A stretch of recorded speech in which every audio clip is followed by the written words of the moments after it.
Another year has come to an end, and that means Consumer Reports has just listed their most reliable brands. As we break this down today, if you guys are new to the channel, my name's Kirk. I talk about auto industry news. I review cars. I got an Equinox this week. I also got a CX-5, so stay tuned for those hands-on reviews. We have to have a standard for what reliability is, and Consumer Reports has their own standard for reliability. So let's dig in what this reliability amounts to. Okay, every year Consumer Reports asks their members what problems they've had with their vehicles in the last 12 months, right? That's why there's a yearly updated reliability score.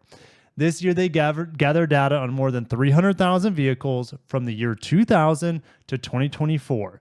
Okay, already there, that's telling me this is a more reliable test for reliability than J.D. Power. J.D. Power looks at like the last 3 to 4 years, something. It's a really new sample set of cars, and they base reliability on new cars, which they're all under warranty. Like, cars aren't supposed to break under warranty in theory. So reliability, there's a huge difference between short-term reliability and long-term reliability. There's a few 25 models that were introduced early enough to be included as well. So they study 20 different trouble areas, from squeaky brakes and broken interior trim to potentially expensive problems involving warranty on engines, or should I say out of warranty on engines, transmissions, batteries, EV charging. And they weigh the severity of each type of problem to create a predicted reliability score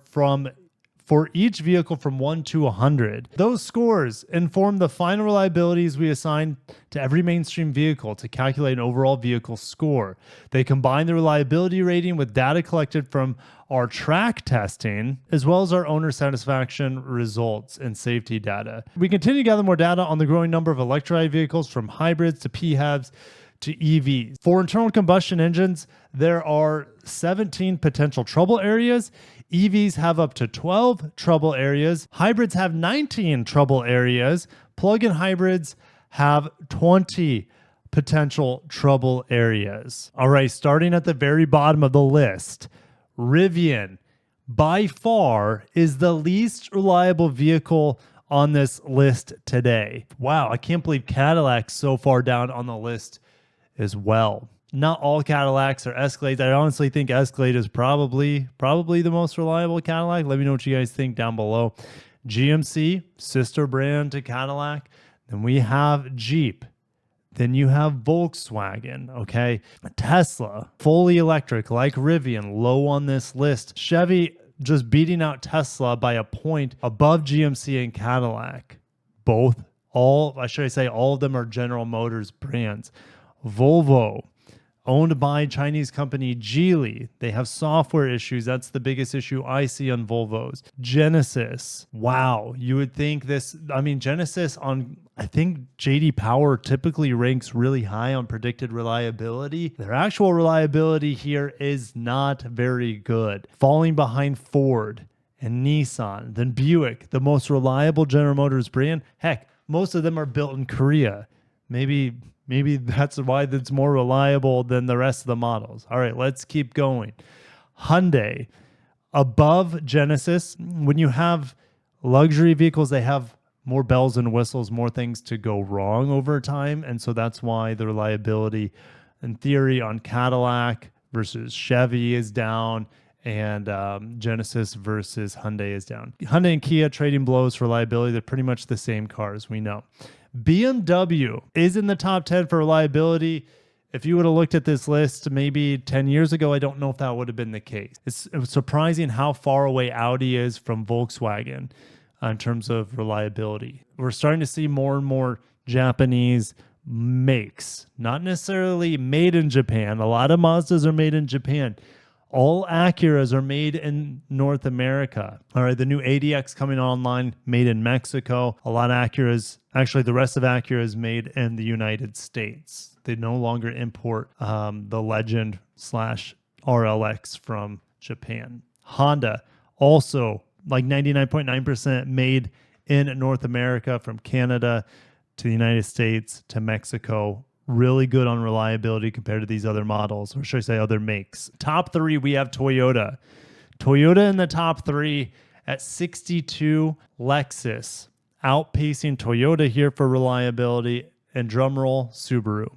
Subaru pretty easily here by 3 points has beaten out Lexus for the most reliable brand according to Consumer Reports for 2025. Due to insufficient data, Alfa Romeo, Chrysler, Dodge, Fiat, Infiniti, Jaguar, Land Rover, Lincoln, Lucid, Maserati, Mercedes-Benz, Mitsubishi, Porsche, and Ram, they're not in here. So we are missing a ton of brands that could, I would say the vast majority of those brands that we just talked about would be in the orange to the red. Mitsubishi might be the most reliable out of all these brands here that we just, maybe Porsche as well. So that's very interesting. Those brands were not included. Now we go back to Consumer Reports. They're saying hybrids are by far the most reliable on the electrified end. That comes as no surprise to me. Hybrids remain reliable while pure electric vehicles and plug-in hybrids are improving despite continuing reliability issues. With plug-in hybrids, you have the most trouble areas. Okay, you have all 17 from ICE, and then you have EV batteries and EV charging issues. So if you, I mean, a lot of times with EV charging, it could be down to the charger and not the vehicle itself. So there's just more areas of potential problem. And that's obvious with this, and that's why they're saying PHEVs are not that as reliable. But I would say ask any RAV4 Prime owner out there, or any previous Prime owner out there, any NX or RX plug-in hybrid owner out there.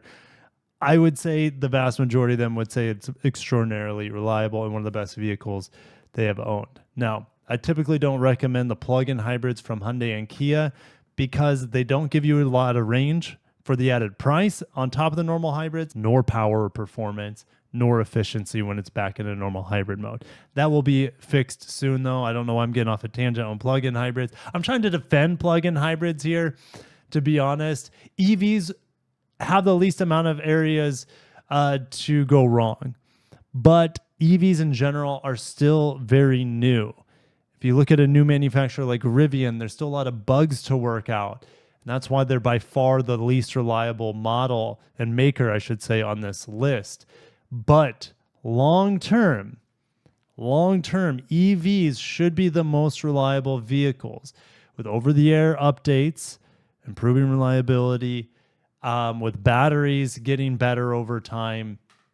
EV motors don't require any maintenance. So there's less things to go wrong, but there's 100+ years of perfecting the internal combustion engine, and that's helped hybrid reliability for sure. But it's helped just basic internal combustion. If you look at Subaru, why are they on the top of the list? Subaru doesn't have a hybrid. They don't have a plug-in hybrid. They have the Solterra, okay, which is one EV, but their vehicles are extremely basic. They're the most affordable brand in America, Subaru. They're so basic. They have such little powertrain variance. They're all boxer engines. They all have CVTs, very few manuals. I'm not saying CVTs are inherently reliable. I'm just saying like they have a copy and paste approach, which when you do that, you reduce problems, and that should benefit them long-term as well. So I just wanted to throw this in there to you guys today. What are your thoughts on reliability? Do you have any issues with the list?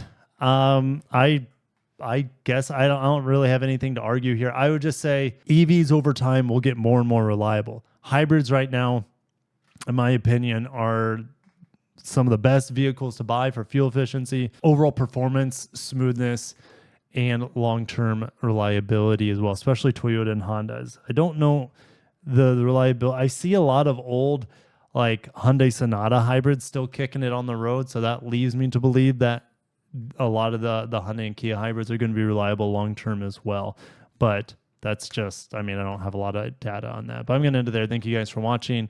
Stay tuned for more automotive news. If you made it this far in the video, go and check out Kirk Kreifel Cycles. I've abbreviated, thanks to you guys and your feedback, just to Kreifel Cycles, my second YouTube channel focusing on motorcycles and two-wheel fun. Thank you guys for watching, and I'll catch you in the next one. Peace.